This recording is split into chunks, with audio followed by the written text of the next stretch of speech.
At other funerals, people wear white cloth strips on their heads. But I secretly tied a white t-shirt around my forehead to avoid drawing attention. I also knelt down and cried as hard as I could. I even cried louder than anyone else in the room. But the truth is, I didn't even know the deceased. The only reason I was doing this was to get a meal, because I had been starving for 3 whole days, just as I was eating to my heart's content. I couldn't help but glance behind me. I was shocked to find that the corpse in the coffin had disappeared. When I turned back to continue eating, I found the deceased sitting right in front of me. I looked at him, then at the photo on the altar. I was so scared I quickly got ready to kneel. I thought to myself, I'm just here for a meal. How could I be unlucky enough to face something like this? But Jack insisted on having me drink with him. I was too scared to run, and didn't want to drink with a dead person. With no choice, I just sat there frozen. Then Jack said that everyone present was an actor he had hired. He had no children, and his wife passed away long ago. He was afraid that no one would mourn him when he died. So he arranged his own funeral in advance, but he was still very curious about why I was crying so sadly. Actually, I had been going through a tough time too.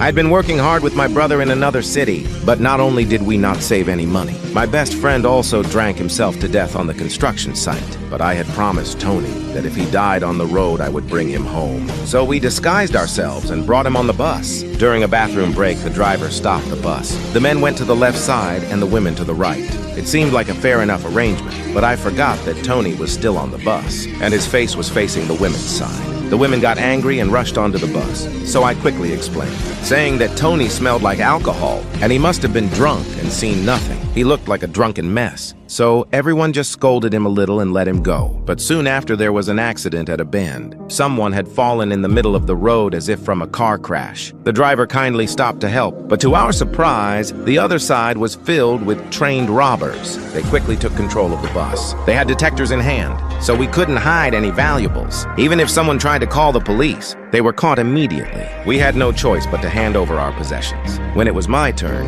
I knew I would be robbed, so I voluntarily handed over 500 win. But then I pulled out 5,000 saying it was the dead man's money. But the robber didn't believe him, so he took out the detector and pushed Tony. The stiff body confirmed to the robber that this was a dead man. I explained that Tony had worked all his life, and this wasn't considered a work accident. Fortunately, the construction boss had generously compensated him with 5,000 yuan. But Tony still had family waiting for him to support them. So I had to hand this money to his family. There was a local custom that if the dead aren't brought home, they'll become wandering ghosts in the next life. This made me even less able to leave him behind.